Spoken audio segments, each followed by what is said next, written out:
All right. Hey, Queens. Today we have an awesome guest with us. This is Brittany, and she is a success coach. Do you want to introduce yourself and tell the listeners a little bit about what you do? Sure. So I am an entrepreneur, a writer, an artist, and a success coach, as you said. And I like to help people be happier and more positive. So that's like my number one question I get is, how are you so positive all the time? So I try to help people with that. I really feel that people would be happier and the world would be a better place if people got to do what they love. And doing that, so like doing that requires taking the time to figure that out. Yeah, and that's a process, trying to figure out like what really lights me up, what really makes me happy, especially when we all get like put in these boxes.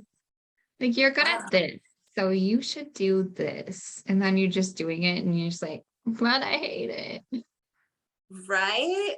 I call those pretty prisons. Want to explain what that is? So a pretty prison is basically when everything on the outside looks wonderful. Like there was a time I lived in this beautiful like 2-story log cabin with like 5 bedrooms. It was gorgeous. All right. Mm-hmm. And everybody would tell me, oh, it's so pretty. It's so pretty. And I was the worst like feeling ever in that place. There was so much stress and things that people didn't see in it, but it was like you felt like you couldn't be sad or upset about it because everybody's seen it as this beautiful like work of art type of thing. Like, oh, it's so pretty. How could you be unhappy? Right. So we put ourselves in these pretty prisons where we do something because it looks good, but we don't think about how it's going to make us feel. Yeah, it looks good to other people because they don't be part of it. Right. Yeah. And then we feel stuck. Right. And that's why it's like you not be grateful for all of these fantastic things you have. Right, exactly. I mean, you can look at celebrities. Like, how many celebrities do we know that are like super depressed? Right. And you're like, how are you depressed? You have everything you could ever want. Yeah. It's because it's not all it seems. Right. You have like all the fancy things and lack any like real human connection or any understanding from other people, or even being able to go and get coffee without getting harassed if you're a celebrity. Right. And the crazy thing is that happens in real life with normal people, not just celebrities. But we do it to ourselves. We do. And I think a lot of it is just like, I talk a lot about societal expectations and how we get taught all of these things and we get trapped. And I love your term pretty prisons for that. That's so fun. And it makes so much sense to me because we do. Like the great career, you're making all this money. Why would you want to leave? Why would you want to struggle to own your own business when you make this much money now? Or why would you want to leave your seemingly perfect relationship? What about your children? You know, all the things. Exactly. It's always from somebody outside of you. Yeah, like you have to meet their checklist. Yeah. Like, oh, you're married, check. Oh, you have this job, check. Oh, you went to college, check. Oh, you just had a baby, check. Well, but you don't have a dog. Right, where is your pet? Well, you're missing something. You better get a dog because you don't have a dog. I really do want a dog. I have 2. They're a lot. They're like, they are. Yeah, I love them, but they're insane. Yeah. Like you said, though, we get like this idea of the American dream. Like you want to follow the American dream. Right. But do you feel like you've broken out of that for yourself? I do. I very much feel like I have. Um, I, wow, I wasn't ready for that one. I definitely broke out of it. I had put myself in numerous pretty prisons, Mm-hmm. and you can do them in all different aspects of your life, whether it be a job, Mm-hmm. whether it be a relationship, just anything, even friendships. Yeah, that's a good one too. Yeah, we put ourselves and we don't look at how we put ourselves there. But the good news is we can get ourselves out. Right. It's That's why I just a wanted to matter ask you that. Because if huh? you, that's why I wanted to ask you that, because if you've escaped it, then anybody listening will know that they're in that situation, they can too. Yeah, you can be an escape artist. You can take back, be your own fairy godmother, take the wand and just take care of yourself. Yeah. But you do that by you, instead of looking at what society says you should do, Mm-hmm. you look at instead what you would want to do. And you have to be completely honest with yourself. Yeah, Like, that's hard. it is really hard because a lot of times we're like you have people that are like, I want to be a New York Times bestseller, just Yeah. as an example. Mm-hmm. Why do you want to be a New York Times bestseller? Like, that's the key. Why are you doing it? Right. And, oh, well, I'm doing it to have all these accolades or whatever. It's like, Yeah. yeah. So it's like you have to look at and you have to like reverse engineer things. It's like, okay, what does it take to do that? Yeah. What's the real cost? Yeah. And a lot of times we don't look at what the actual cost of something is that we're doing. Right. And like there's like emotional tax on things.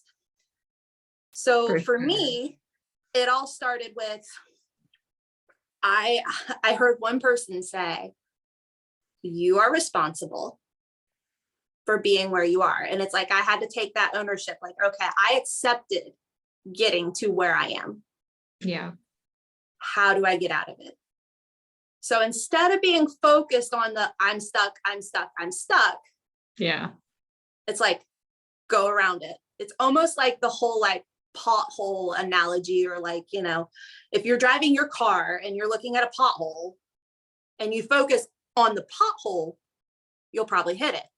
Yeah. Instead, you have to shift your focus on going around the pothole. What Yeah. way are you going? Are you Yeah. moving left? Are you moving right? I If love you that. don't, yeah. Thank you. Because it is So hard sometimes. You find yourself in this place and you can be like, well, he did this and she did this and this job did this and now I hate everything. And then you're just there. yeah, And it's being stuck is a terrible place to be. it Yeah. really So you is. should just be like, okay, but now I have to move somewhere, anywhere, even an inch. Then you can Right. start to change it. Exactly. Some people just don't want to admit that there's comfort in Mhm. the knowing. Like, I don't know if you've ever seen it, but where people are like, I expected this to go bad, and Yeah. then it goes bad, and then they're happy because they were right that it was going to go bad. Yeah. Yeah. I see people like that. And I'm not that kind of person. So I'm just like, why do you keep making yourself like, I don't generally say people manifest negative things, but some people really manifest negative things, because if that's all you're focused on, there's nowhere else for you to go. Right. And it's like, if you know you're going to be like if you had a chance, if you knew you could either be stuck and miserable, or Mhm. there was a slight chance that something could be better, Yeah. why would you not take the chance? Yeah. I think people just are so scared of the unknown, even if it could be better. I always ask people, like, what is the very worst that could happen in this situation? And Yes. most of the time, the answer is you're stuck right where you were. Like, if it doesn't work out, you're not going backwards. You're just going to be right back where you were. So why not try? Right. And sometimes it's not even that bad. Right. Like we think it's so much worse than it's going to be. And Yeah, we like don't, I'm sorry, go ahead. it's that fear of failure, I think. And that's again because you don't want other people to see you failing. Right. Like, oh, that'll bring shame. Right. Okay. What does that do? Right. Your bills still get paid, right? Yeah. There was one thing that there was somebody in my life had said, they're like, they can't take your birthday away. I love that. I always thought that was so neat. I'm like, huh, that's true. You're right. You can't take your birthday away. Yeah. Do you think it's hard to teach people to get out of these situations? It can be. Yeah. It can be. It's definitely hard because we have it programmed. For one, we're already telling ourselves it's hard. Right. That alone makes it hard. Such a good point. But then there's also the fact there's a difference. There are people that have that spark. Mhm. At least that's what I call it, like a spark, where Yeah. they're like, I know this can be different. Yeah. Those are the people that you can help. Those Yeah. are the people that can get the help. It's like you have to want to be saved. Yep. You can't save somebody that doesn't want to be saved. No, you can't. I've tried. I've tried to. That was a hard learned lesson. Yep. And it's like that's the thing, like we hold on hope and we view and we see the potential Mhm. instead of seeing what's actually there. Yeah, definitely. Yeah. I can relate to that. But I So- do feel happiness is like a skill. All of it is a skill. Yeah. Can you explain what you mean by that? So you have your set beliefs. Mhm. They're ingrained into you from when we're young. Like you said, the society standards, we're kind of bred to believe these things. Mhm. And then when you want to change them, like I had somebody explain to me once that you are working, when you're trying to change a thought pattern or process, you are working against 95% of yourself. Yep. So yes, it is hard. But the more you do it, the repetition and things like that, eventually it starts to kind of balance out, and then it gets to where it becomes habit. Yep. Success is a habit. Happiness is a habit. It's Absolutely. in little things we do. Yeah. So if you could tell people one thing that they could start doing to be a little bit more happy, that's a tough one. That is a tough one. I actually thought about it earlier. And of course, I didn't bring that one in here. You have to, how did I word it? It's going to take me a second. That's okay. You have to make it your mission to change your mindset. Like you have to find those things that are your priorities. Yeah. And what's in alignment with you. And you have to make it your mission that you're going to change it. I love that you said it has to be what works for you, because I feel like so much of like personal development, coaching, everything is so like, okay, well, here's the 5 steps. If you do these 5 things, you will be better. But in reality, that might work for 50% of the people or 20% of the people. And the other people, it's not going to work at all. And then they're going to be like, well, this is trash. I can't be happy because I did these 5 steps and I'm still not happy, because everybody has to do something different. Exactly. I mean, it's like if you look at weight loss or getting healthy, all of that, it's basically trial and error of finding what works for you. You're not going to do something that doesn't work for you. Right. I told a lady today, it's a matter of being consistent. She's like, well, I need to do this way. And that's the thing, is a lot of people are like, well, I have to do it this way because this is what I've been shown is the right way. Right. And I'm like, if you're focused on doing it the right way and you get burned out and you don't do it, is it worth it?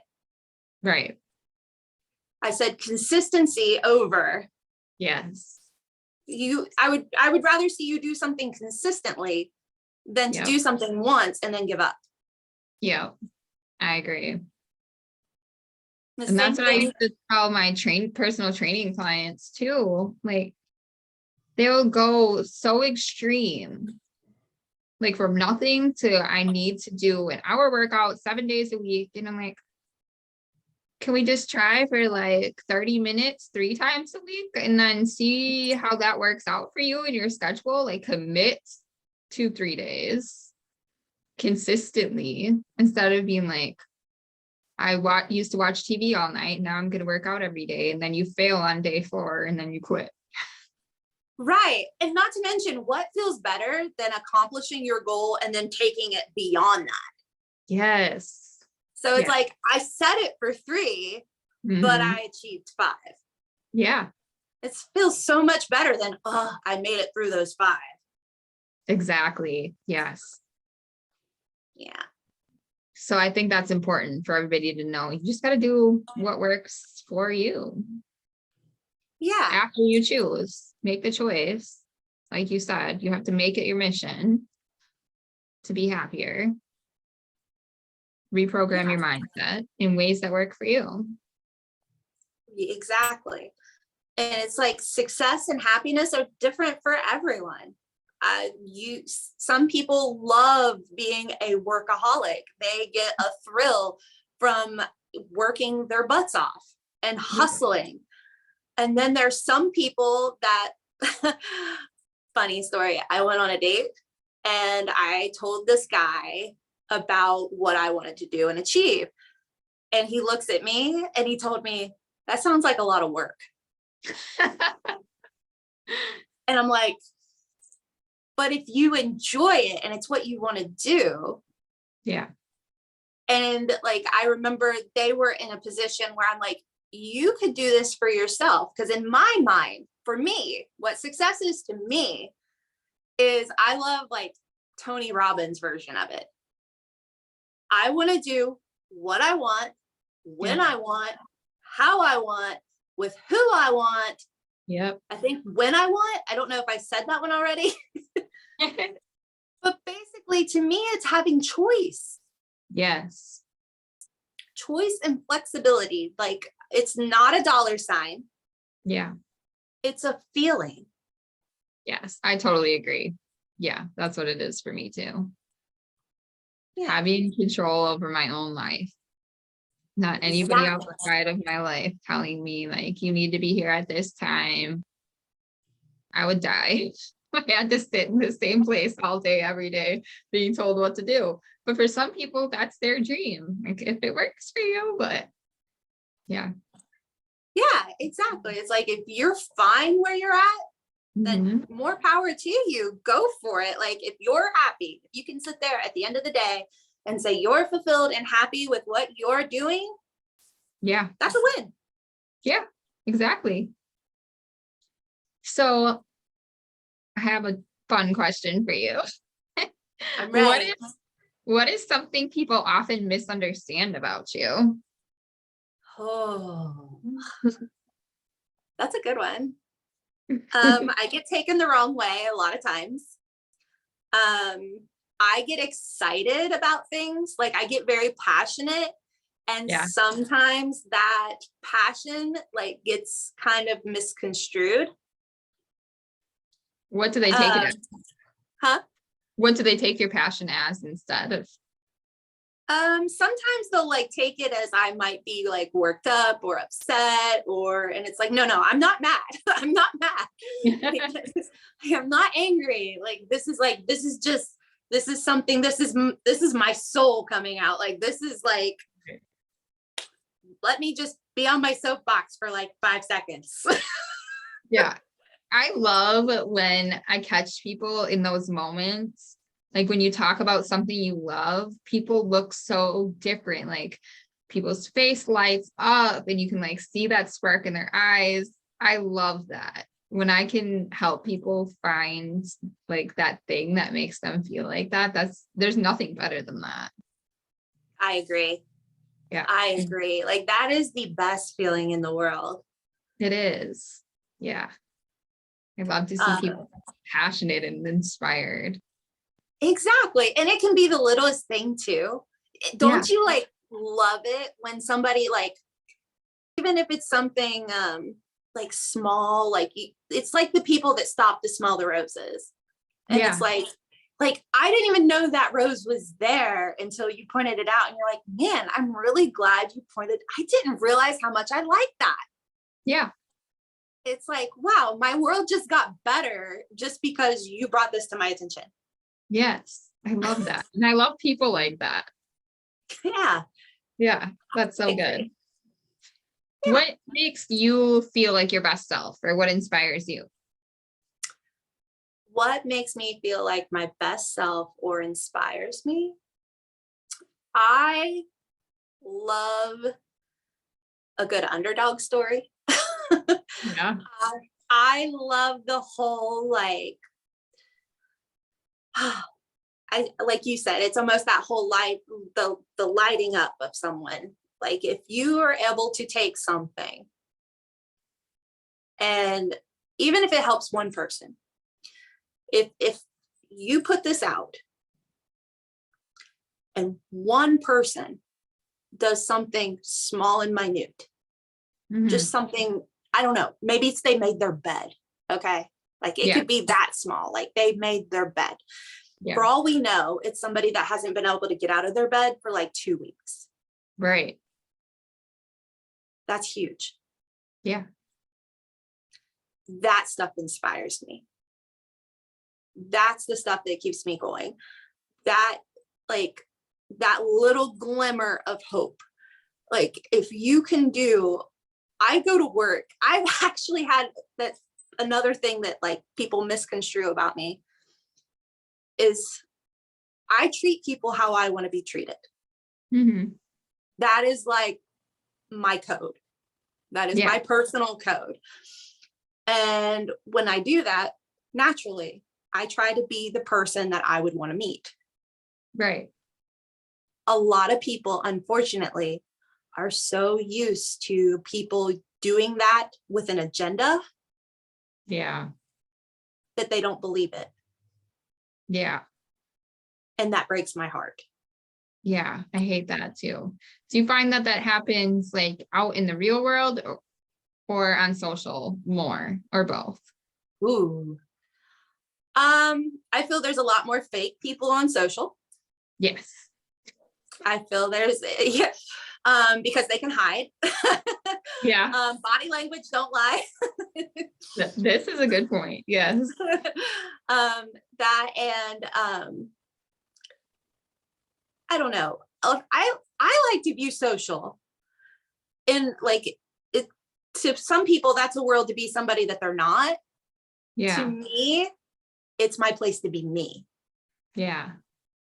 Like I remember there was a time where I was a stay-at-home mom and I was babysitting and I had a lot of bad stuff going on. It was just a really, really dark place. And I had become very isolated. I wasn't able to have friends. I wasn't able to, really communicate with people. And I hadn't really found my tribe. Yeah. So I ended up getting into personal development. I was so thankful. I started listening to podcasts. I started really diving into anything I could get my hands on personal development wise, because that made me feel better about myself. That is the stuff that inspires me. I like seeing myself do more. Yeah. And I like trying to be my best self. And so when I was doing that, I was taking what I was learning and then I was going online about it, and I would go live.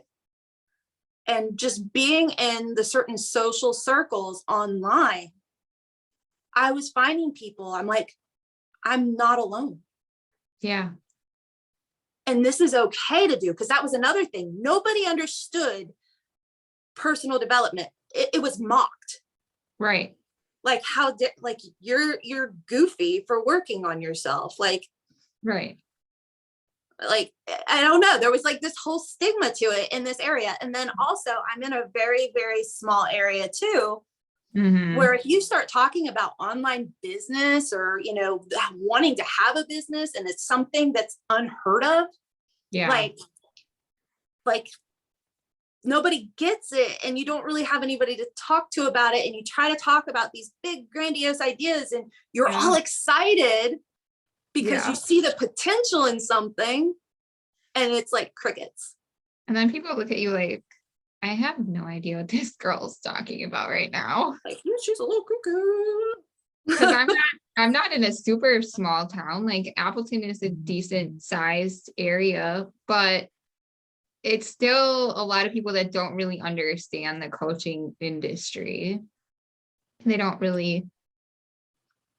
understand info products. Yeah. When I'm like, I'm a coach, like, oh, well, what do you do, websites or something? Well, my favorite is like, how do you make money from that? Yeah. And then it's like you're trying to explain the business model, which they don't really have any business. They don't care. No, they don't really care. It doesn't make any sense to them. Like, and you can sit there and you can try to draw it out and you can try to explain it. And it's like, you get it or you don't. Yeah. People are always just like, you're so cute on Facebook. Like, thanks. Like, that's what I do. Somehow people think that like my job is just being on Facebook. I thought that I was viewed that way at one point in time. But that was the thing. Like, when you do that, you find those people. Yeah. And what happens when you can do that, when you are able to be yourself, it allows others to be themselves. Yes. I love that. Yes. I absolutely love it. Like, that is the best thing in the world. So it's like, you can get on there and you can talk about something off the wall. Like, if I want to talk about something nerdy as all get out, yeah, I can get on there and I can find somebody to nerd out with me. Yes. That's the best thing about social. Like, that's how we met. That's how I've met the majority of my friends, is through social media, because I didn't know people around me that had the same interests as me. Like, I'm into a lot of spirituality and woo-woo stuff, and a lot of people are just like, okay, but I have tons of people on social media I could talk to about it. Right. Yeah. That is, in like, even with like parenting and things like that, like people can find those different groups because people parent different. Yeah. So it's like you can find these niches, and it's like once you find them, so good. So good. Yeah. Like, it's nice to be understood. Exactly. Yeah. Like, if I want to like get into some really weird art, I can. Yeah. And I don't have to explain it to anybody, because the people that get it. One of my favorite mentors, like, it's one of those things, if you're doing your business, and I feel like a lot of life stuff goes along with business, and business stuff goes along with life. Like, they tie together. For sure. Yeah. So like in business, would you rather try to convince somebody to like you and like your products?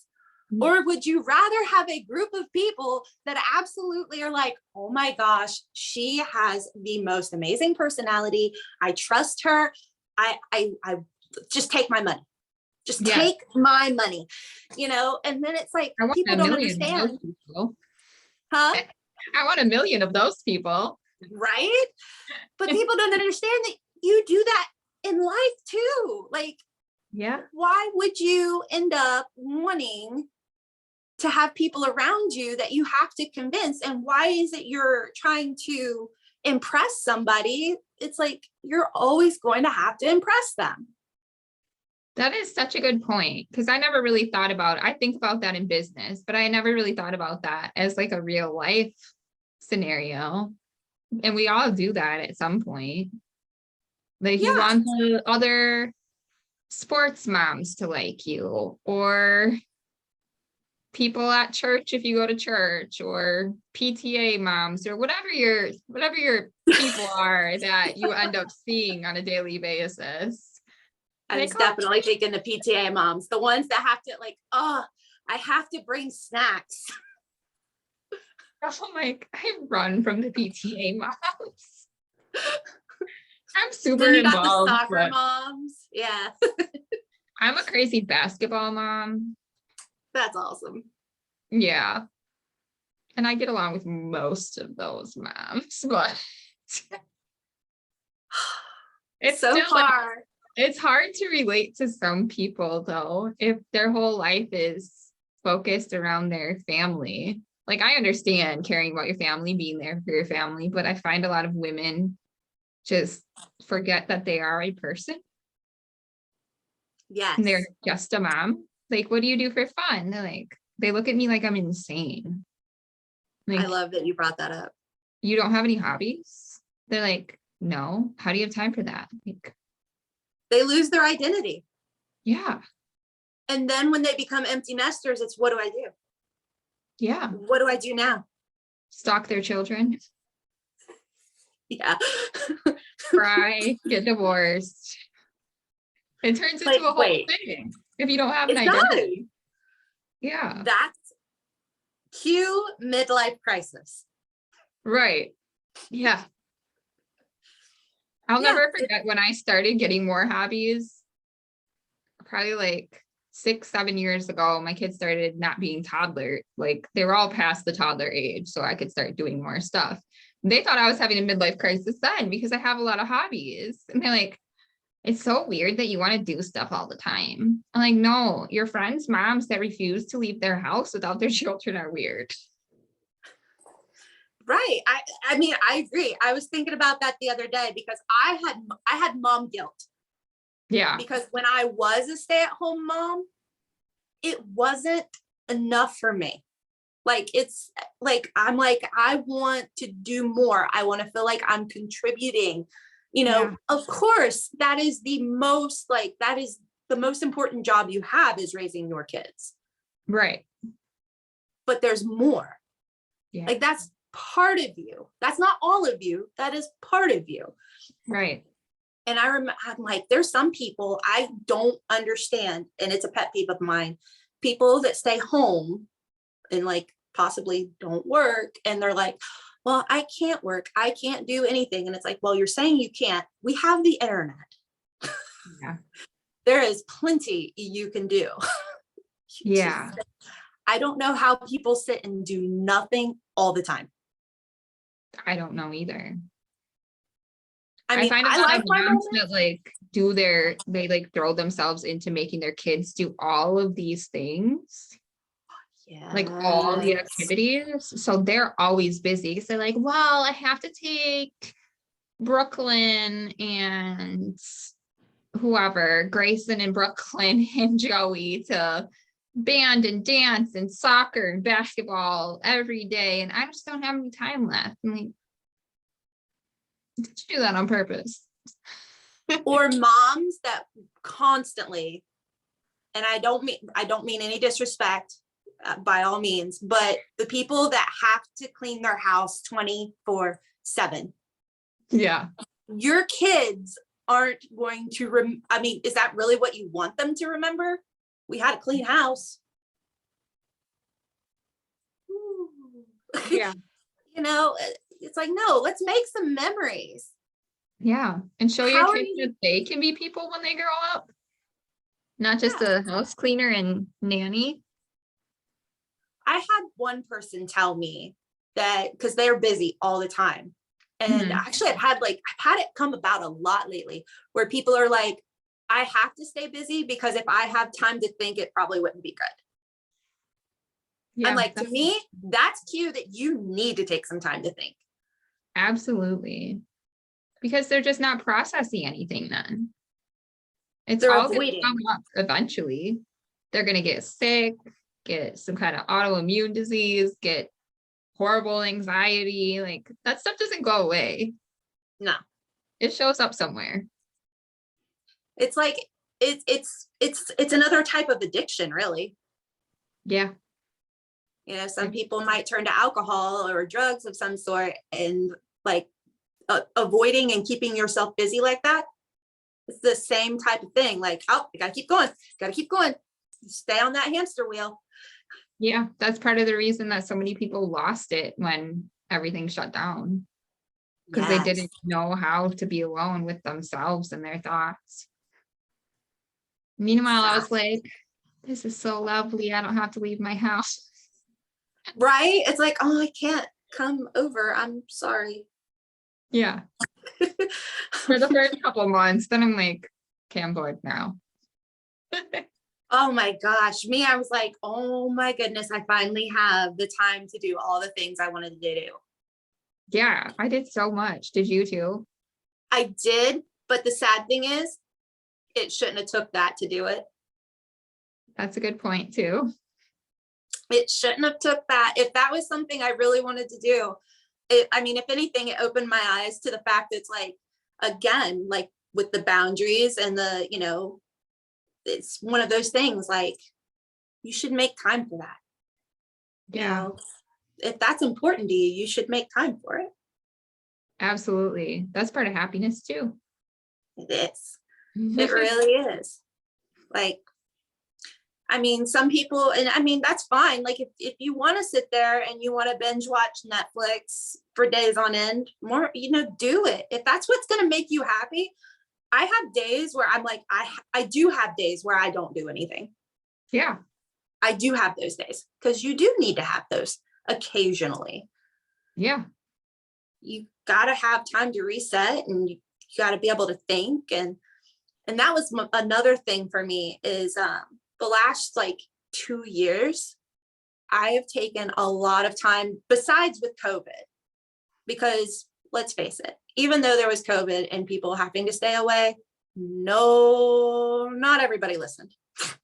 well, yeah, that's very true. if people want to make something happen, they make it happen. Yeah. And then of course you have those people, you're not going to tell me what to do. Oh yeah. And naturally those people, of course, those people like reached out to me, and I'm like, I don't want to. I don't Yeah, want to. Like, I love you, but I don't want to. So it was kind of one of those things that, like, I kind of forget where I was going with that. I'm sorry. that's okay. You were Kind talking of about like, taking time to yourself. oh, that's what it was. Yeah, I had to apologize to many people because I would tell them, I'm sorry, I'm just taking a lot of time for myself right now. It's nothing personal, Yeah, but it was taking that time to do things I wanted to do. Like, I went rollerblading a lot. I took my kids, but I by myself. yeah, I didn't need a bunch of people. It was something I was doing for me. yeah, It made me feel good. yeah. And I love And that. yeah, Everything that we choose to do doesn't have to be like in furtherance of a goal or to like make money off of. You could just do things just because it feels good and it makes you happy. exactly. And Yeah. the sad thing is, a lot of people, when it comes, if you can't answer the question, this is a way to know, like, if you really need to, it's kind of an indicator whether you're pretty happy or not. But if you had 10 hours given to you, okay, 8, I'll say 8. If I Okay. said, girl, tomorrow you got 8 hours to do whatever you want. Just whatever you want to do, you do it. And if you can't think of anything, that's why you're unhappy. Yeah. I would want to be on a beach because it's really cold in Wisconsin today. I'm with you on that. Yes, I would be okay with being on a beach today because it was cold here in Ohio too. I was like, ooh, I Yeah. like fall. I don't like winter. No. And it went from like 40 to like 8. So Yeah. It's a lot. So yeah, I would definitely want to be on the beach, but I could name, a million different things I could do in 8 hours. Exactly. It's those people that haven't found the clarity that they're normally unhappy. You can't hit a target you can't see, Yeah, at least not easily. no, just maybe accidentally, but probably not. Yeah, like you might get lucky. There's a little tiny percentage, but most likely no. Right. And that's the other thing. A lot of people put so much emphasis on how much time and money they've put into something. Yeah. Like they'll keep going with it because I've already invested X amount of dollars. I've already invested this much time. Mhm. And it's like, you wouldn't keep going in your car in the wrong direction. Me and you want to go to the beach right now, right? Yep. So if we're trying, let's say, I'm going to say Florida. Let's say Florida. I'm just going to throw Florida out there. Okay. Me and you are in a car and we make it all the way to the other side of Canada. Are we going to keep going north? No. That is not We're the not beach we want. That's not where we want to go. We said we No. want warm. Yeah. Like, we're not going to go that direction. And you're not going to keep going, well, we've already, put this much. I mean, you might do that. That's settling. Yes. And you're not truly going to be happy because it's not what you wanted. Right. So you don't just do something because you have time and money invested. Because again, what's the real cost? Yeah. Your long-term happiness. Yeah, it's not worth it. No, because we have a limited amount of time.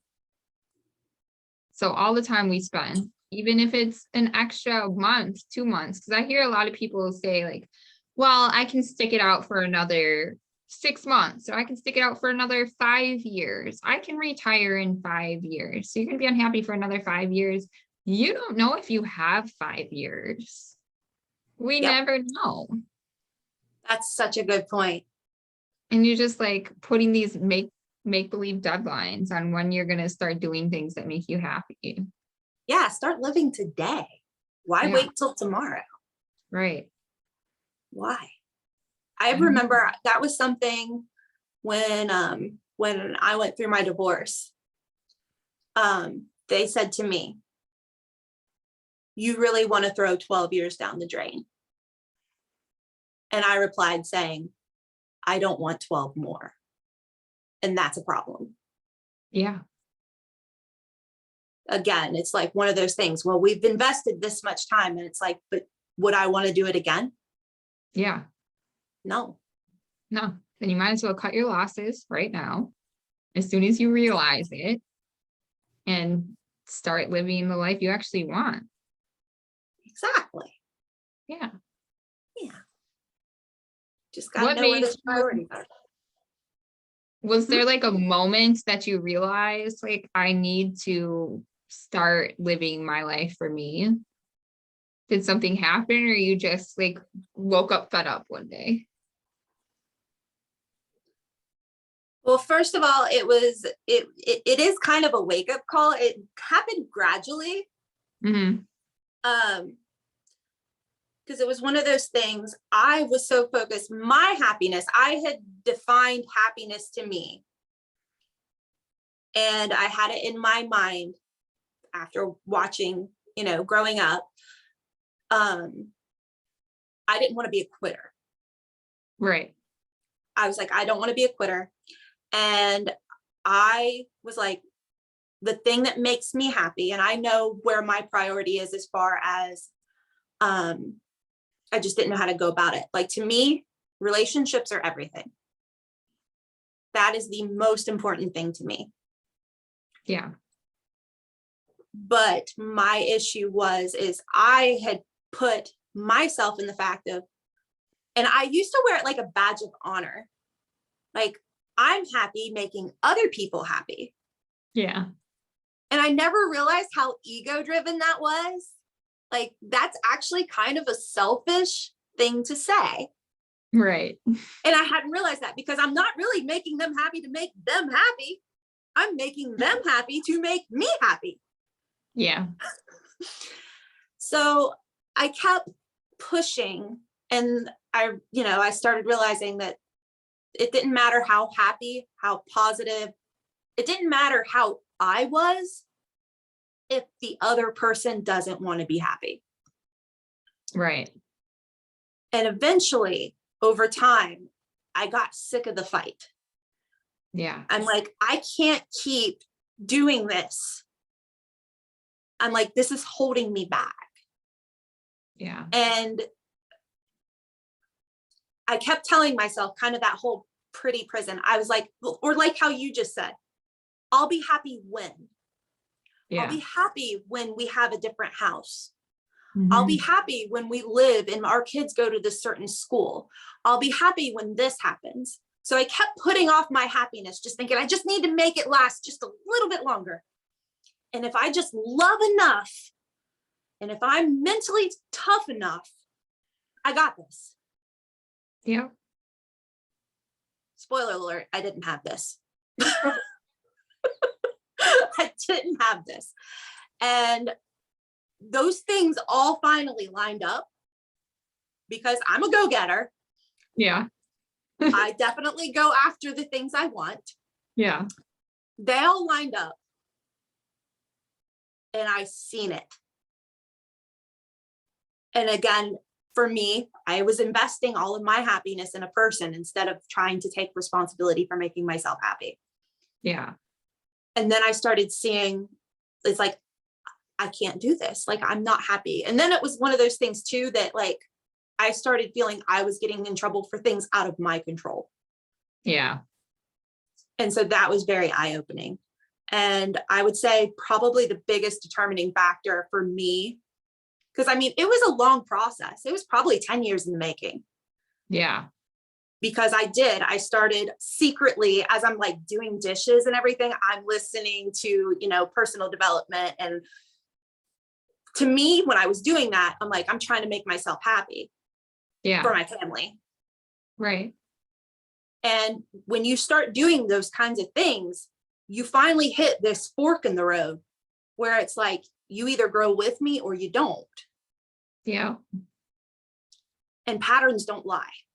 No, they do not. So it was one of those things. I'm like, do I want to keep doing this? Because this is the pattern. The writing's on the wall. I can't deny it. Right. And so I'm like, I have to do what's best for me. I have to get out of this situation. I did it quite a few times. The first time I did it, I was in high school. My mom was manic depressive bipolar. My mom had a very traumatic childhood. Horrible, horrible childhood. A lot of bad things happened to her. So and that's the other thing we use as a crutch, like I understand it. So we make it okay because we understand it. Right. But that's not right. You still have to respect yourself. Like you can understand it and respect the situation for what it is, but you still have to have the self-respect. Yes. So there was a lot of issues I had going on with my mom. It was probably one of her episodes because my mom wasn't diagnosed when I was in high school. Okay.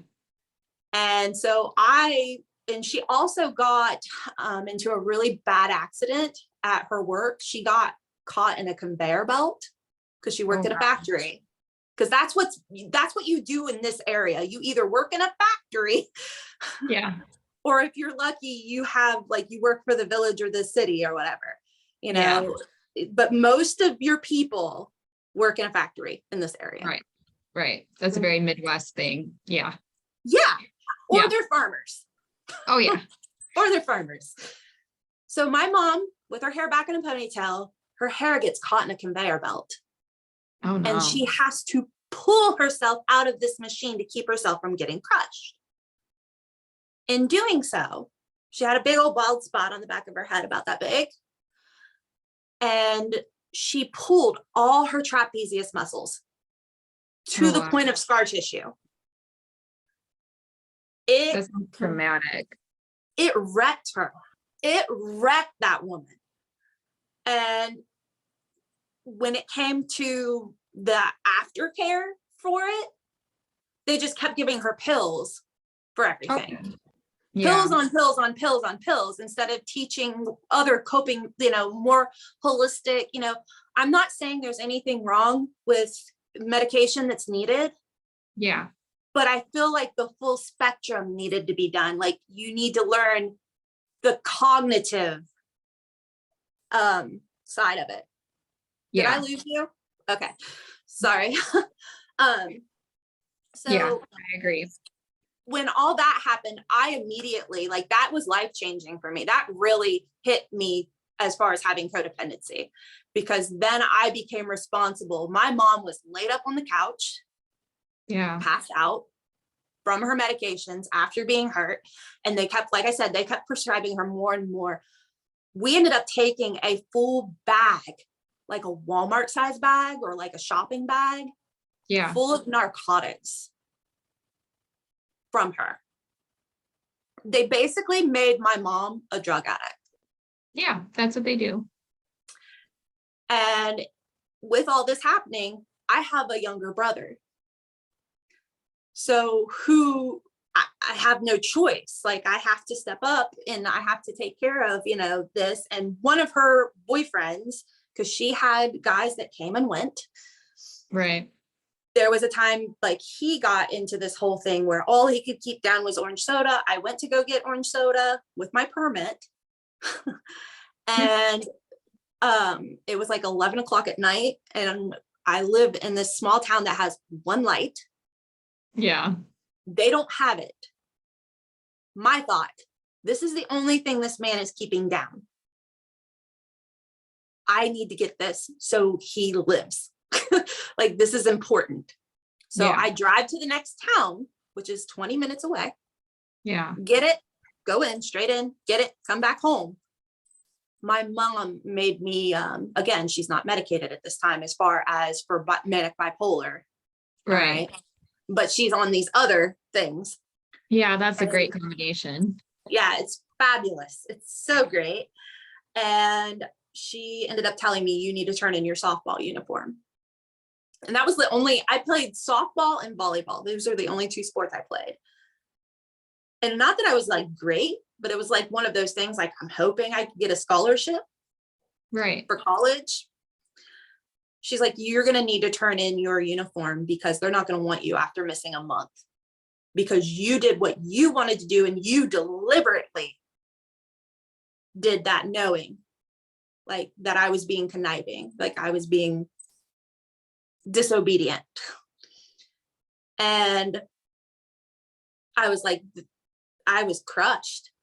I was absolutely crushed from it, because I'm like, I thought I was doing the right thing. I thought I did a good thing. I thought I did the right thing, and I was being punished for it. Right. And it's like things like that kept occurring. And like I said, I had a younger brother. When my brother ended up moving in, because my brother has a different dad. When my brother went to go live with his dad, that was when I was like, I got to make an escape plan. I got a job. I paid for my own car in high school. I paid for my senior pictures. I paid for my insurance. I worked a job. I worked, I was working to try to take care of myself so that I could move out. I slowly put together a tote. Like, what am I going to need to move? And I'm like, I got to get out of here. Yeah. I can't live like this. This is not good for me. Because there Right. was one day I remember sitting at the kitchen table, and I got into a point where I was seriously considering suicide. And I'm like, I can't, I'm like, screw that. I'm like, no, I'm getting out of here. Instead of that, Yeah. it was like, I'm getting out of here. Like, no, it's not worth it when I can leave. Yeah. I can leave. Like, I can do this. And it's like, in the same respect, while this is all going on, that's where this knight in shining armor comes in, to me, because it's somebody that's listening to me going through this. And, as I'm being locked out of my house, Yeah. they're like, you can come stay here. I felt like I was being rescued. Right. And so I gravitated toward that. And I had myself the means of being on my own. Yeah. But then that person was like, no, you're not getting a roommate. they were very insecure. I'm going to live with you. So I never had that chance to live on my own. Yeah. So hence the last 2 years is why I have been so in like solitude, because I've been living on my own so that I can consciously make decisions for myself, because I got to a point where I couldn't make any decisions. Yeah. I couldn't go to the store because I would buy the wrong thing. Yeah. I didn't have friends because I didn't want to upset anybody. I couldn't, I got to where I didn't know what to clean in my house first because I didn't want to get in trouble. It was so crippling. And so it's like I had put myself right back in the situation I was trying to get out of. Yeah, because we gravitate towards what we're used to. Our body wants to stay in a comfortable state. And even if chaos is comfortable, that's what you're going to do. Yeah. There's people who constantly create chaos in their lives because that's what they're used to. And it feels weird at first when everything is calm. Yeah. A friend of mine told me, she's like, you're living by yourself. She's like, I could never imagine living by myself. And the lady's older than me. And yeah. I'm like, wow. I'm like, I honestly kind of feel like, and it's probably gonna make some people mad, but I feel like everybody should really have time, because that's what I become codependent. My mom had mental illness and she had, drug issues. Yeah. And so I was codependent in the fact of that. And my dad was nowhere around. My dad always lived far away. So, and my dad even offered for me to live with him, and I knew my life would be better. Yeah. Financially and stuff. But I'm like, I have to take care of mom. Yeah. I have to take care of my brother. Yeah. So it's like, I felt that moral obligation to stay right out of that. And so it's like, I'm like, I didn't form at that point. I just put all my dreams and ambitions aside. And I just focused on that. And then it's like, when I finally did move away, it's like, again, now I put all my thoughts and ambitions into my relationship, because I watched and I knew what I wanted. I wanted that high school sweetheart. I wanted again, the image that society portrayed. Yeah. I meet said guy. We, build our lives. Yeah. Checking off all the boxes. Yep. I got to check off all the boxes. And of course, the minute we got married, what was the first thing everybody wants to start it? When are you having kids? Yeah. And the signs were there and I ignored them. Right. And anytime, because you were checking off the boxes, so it doesn't matter. Exactly. Like I said, I'm a go-getter. Yeah. I mean, I will achieve goals. I am driven. Unfortunately, I got to make sure I'm on the right path. Yeah, you could go really fast in the wrong direction. If used the wrong way, this could be really bad. Thankfully, and maybe it was because I was so busy, doing all that I didn't get into drugs. There's so many people around here that have gotten into heroin and everything else, and meth. And it's like, I was too busy for any of that. Right. I didn't have time for that. I don't know, maybe give me something to stay up all night. If anything, I would have done uppers to try to get everything done. Cause I got stuff to do. Right. Got house to clean, got kids to take care of. But it's like, I built that, and I hadn't even realized that I had built the very thing I was trying to escape all over again. Yeah. In the sun, like I said, the signs were there. I ignored them. And like I said, I had it conditioned in my head because I knew what I wanted. Yeah. I wanted the relationship. I wanted the family. I wanted the career. I wanted all these things. And my thing is, it's the same thing with my goals and with my person of interest. If you are my person, you're my person. Yeah. So I'm like, we're doing this. I'm like, we're doing this. Like, I'm all in. Like, I hope you're all in because I'm all in. And I remember asking him, like, right out, like, before we even had kids and stuff, I think it was before we even really lived together, I had asked about college. And he was like, I'm not going to go to college.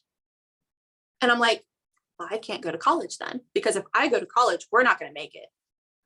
And I knew it. I freaking knew it. If I grow myself, we're not going to make it.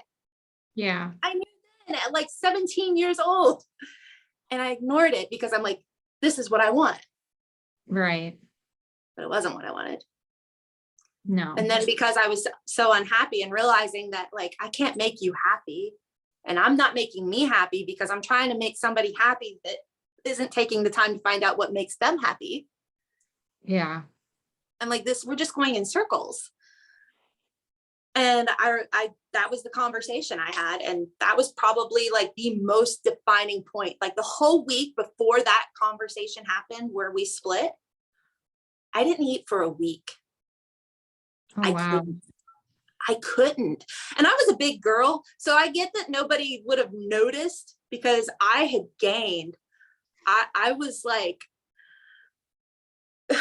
I was almost 300 pounds.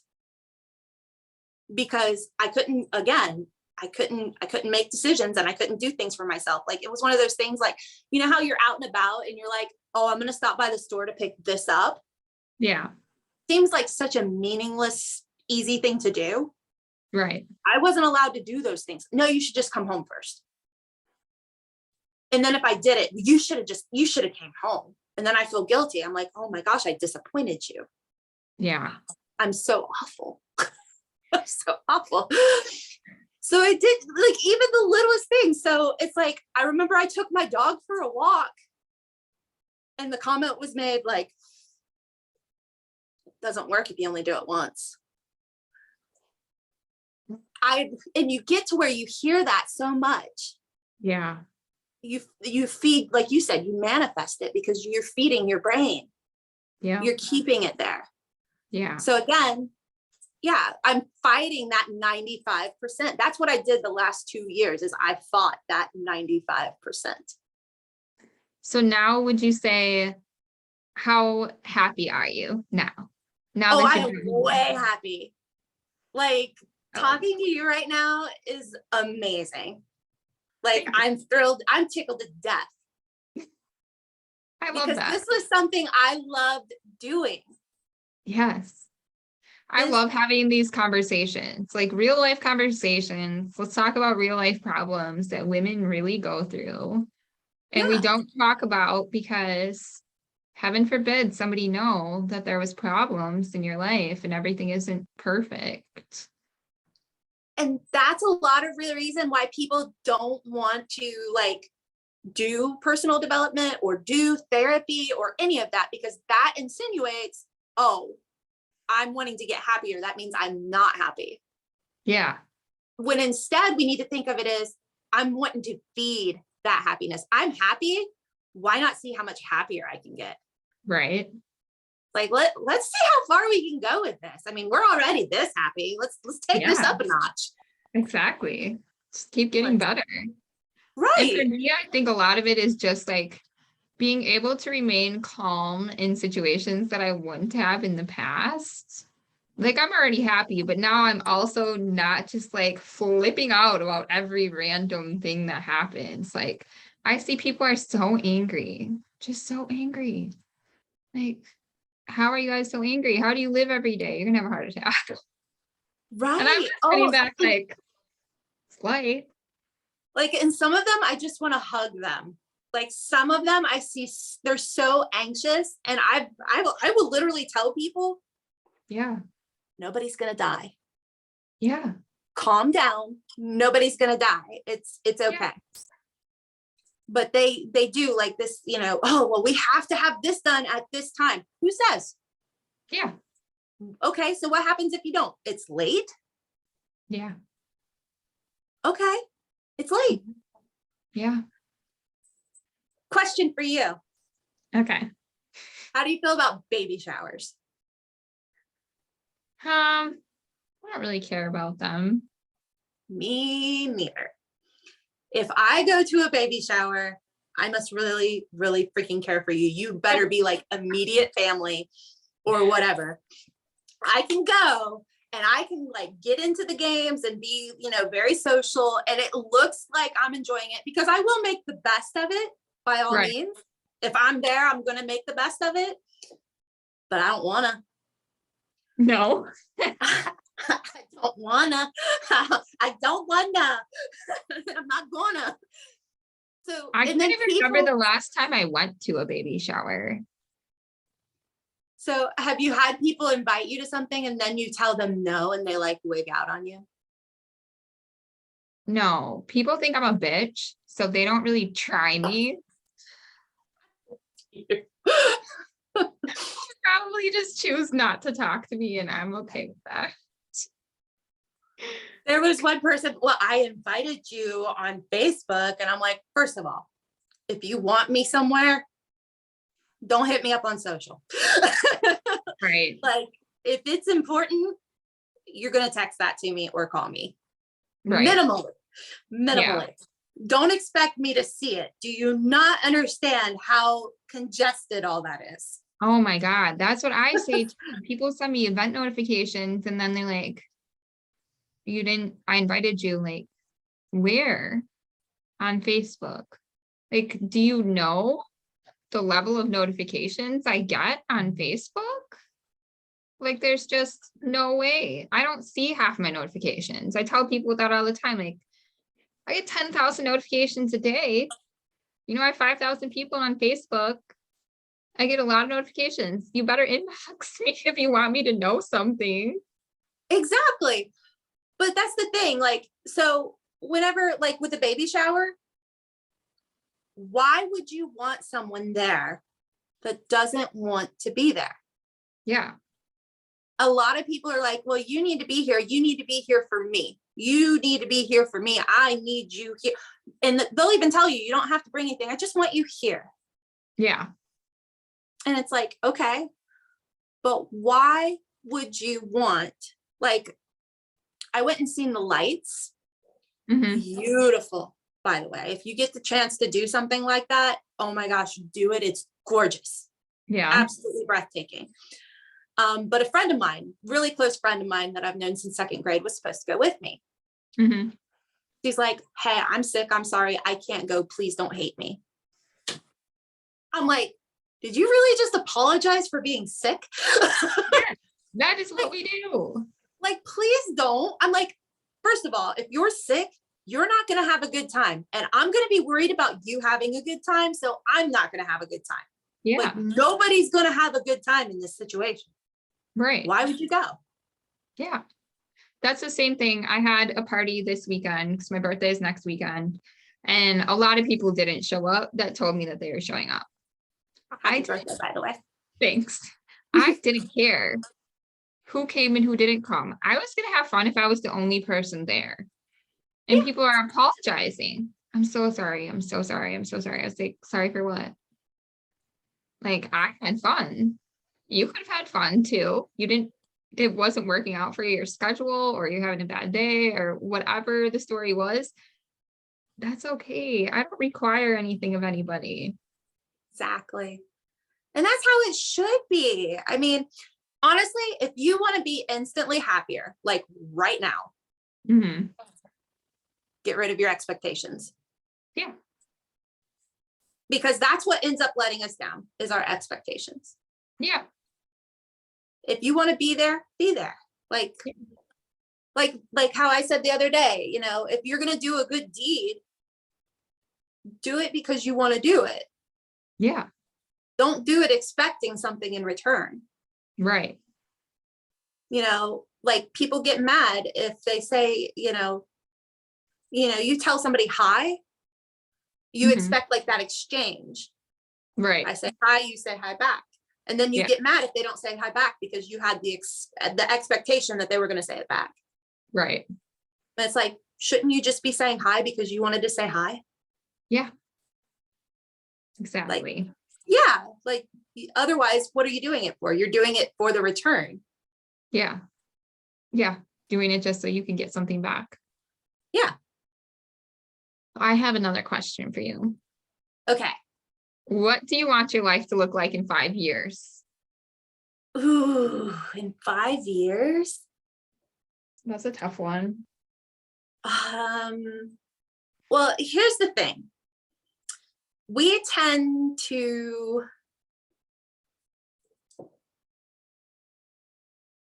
how does that go? We overestimate what we can do in 5 years and we underestimate what we can do in 30 days. Yeah. So with that being said, ideally, I want to have, I'm building, and I think you're going to like this because you told me like you're in agreement with this. Like we both don't like social norms. Yeah. I don't like the status quo. We don't like labels. Right. You know, I feel everything is situational. Like Agree. I think everything deserves its independent, you know, analyzation. Yeah. Because, you know, it's almost like that whole thing, fair isn't giving everybody what, you know, the same thing, it's giving everybody what they need to succeed. Yes. That whole thing. So my thing is, I am on a mission. You are a tinker. A tinker to me is any creative person or any, you know, like artist, like I said, creative or artist that likes to experiment and basically be innovative. Yeah. Think outside the box. We're not scared to experiment and try new things. Yeah. So my thing is, it's like, I'm trying to start this movement. And that's where the whole life coaching comes in, success coaching is my goal. Because I truly feel in my heart that the world would be a better place if people got to do what they love. Yes. Because that makes them feel happy. When you're Yeah. doing that thing, when you're in the zone, Yeah. you're happy. Yeah. So my goal within the next 5 years is I want to create a place, which I'm working on, with resources to where people can get, like how I was. Again, I felt I couldn't do personal development. Right. Because that was shameful and weird and not right. Yeah. So I had my earbuds in. What did I do? I found online resources. Thankfully I did couponing when I wasn't working to try to get money. Because again, I can't just not do anything. And I love to learn and research. Yeah. Girl, I learned extreme couponing, just saying. But oh yeah, girl had 32 things of Ivory body wash that got paid 32 cents. Thank you. I got paid to take that out of the store. I love just it. saying. Yeah, so it again, if I want to do something, I freaking do it. Yes. I am all in. But my goal is to help those people that have that spark, that are tinkers, that want it, they're willing to experiment and they're willing to find that thing that's going to make them happy and do it. Because most likely that gives back to the world too. You know, how many people, you know, oh, I want to be a vet. That's giving back to the world. Yeah. And everybody, like you, those people that have that spark, they have something that the world needs. Yeah. Because just because I tell you something one way doesn't mean you're going to get it. Somebody could do the exact same thing I'm doing and you get it. Yeah. Because everybody's different. Yeah. So I want to be able to provide resources, you know, for people that they're not able to. So I want to be able to have like free resources and everything where people can listen, like how you have your podcast. Amazing, by the way. Love it. I went through and I was looking through it. I'm like, ooh, I want to listen to this one. I want to listen to this one.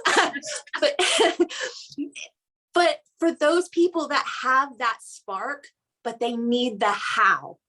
Like, Yeah. okay, I realize this is a thing. How do I do it? Because that's what I didn't have. I Yeah. didn't have somebody saying, okay, this is what you do now. Okay, Yeah. this is how you get your life in order. That stuff they don't teach you in school. No, they don't. Instead, they're worried about Common Core math, Yeah. which I don't. Anyway, that's a whole nother subject. But I'm like, life skills, they took out the life skills. And then it's like people lack critical thinking and everything because they're not taking the time to experiment and try things and do things. Right. So I'm wanting to be able to put together these sort resources. I want to help 100,000 tinkers. That's awesome. I want to help 100,000 tinkers do what they love. And I realize that means helping them find what they love. So not only am I helping them do what they love, I'm helping them find what they love. Yeah. So we find it and then we go after it, because that's what I'm good at. I'm good at going after things. Yeah. But you gotta have the roadmap of where you're going. Yes. So like, that's where my passion is. I want to help people live outside this status quo. I want them to live authentically. I love the whole thought of individualism. Yes. Me too. Yes. So that is where I want to be in 5 years. I want to be able to say I've helped 100,000 tinkers and that they've surpassed me, and that I've been able to connect with these people all over the world. And I want to be able to go and be like, to see them in action. Yeah. You know what I mean? Yeah. Because it's changing the world one person at a time. Absolutely. That's where I want to be in 5 years. I love that. That's a great goal. Thank you. So I really want to surpass that goal, but I think it's a good start. That's a good start. You can always go bigger. I would rather overachieve. Yeah. I'd rather set it small and overachieve it. Absolutely. So how can the listeners connect with you online if they want to reach out to you after this? Maybe they're a tinker and you have some ideas for them. Well, if they want to help, for one, support the mission and want to be able to see more type of stuff regarding that, I have actually set up a Patreon over at patreon.com/tinkerinspo. Okay, I'll put that in the show notes. Thank you. So that, just for $1, $1 can help change somebody's life, because that's what I'm doing. I'm going to put everything there. I want to be able to create this space for people, to give people a place to go. Okay, I love that. Thank you. So they can connect there. It's still in the works, so they'll actually be able to help. And that's the other thing, is this isn't about me. This is about us. This is about us as a society being able to do those things. So that means, I want other people to be able to contribute to that and everything. And like I said, it can be one of those things, just that can help change the world. And then if they want to be able to reach out to me as well, I am on Instagram at Brittany Marie IG. Okay. Yes. And I'm currently working on a website, but it's not done yet because I decided to go the Patreon route. Okay. That sounds great. I'll put all that information in the show notes for everybody. I appreciate that. I have Facebook, but I don't use it very much. No. Like I said, I get lost over there. I'm like, yeah, I'm done with that. Yeah, it's not for everyone. It's not for everyone. No. All right. I appreciate you being here today. I appreciate everybody tuning in to listen. Do you have anything else you want to add before we sign off the episode?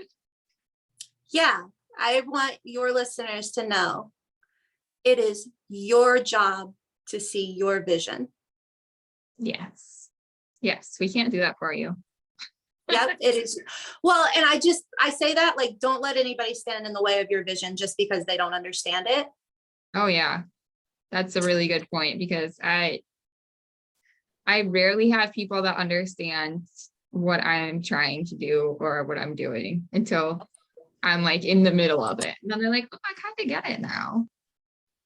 And people mean well. So you might say your idea and then they might add suggestions, which kind of gets you to have like a squirrel moment. So it's like, I was doing this, but now I'm doing this because this person suggested it. Yeah, that's a really good point too. Stay in your lane. Yeah, and don't talk to everybody about your ideas. Yes, only the few good people that understand Yeah. and get it. Yeah, and like know how to talk to you about your ideas. Right, and that are supportive of it. Yeah, absolutely. Thank you so much for having me on here. I've enjoyed every moment getting to talk to you. I have really enjoyed this too.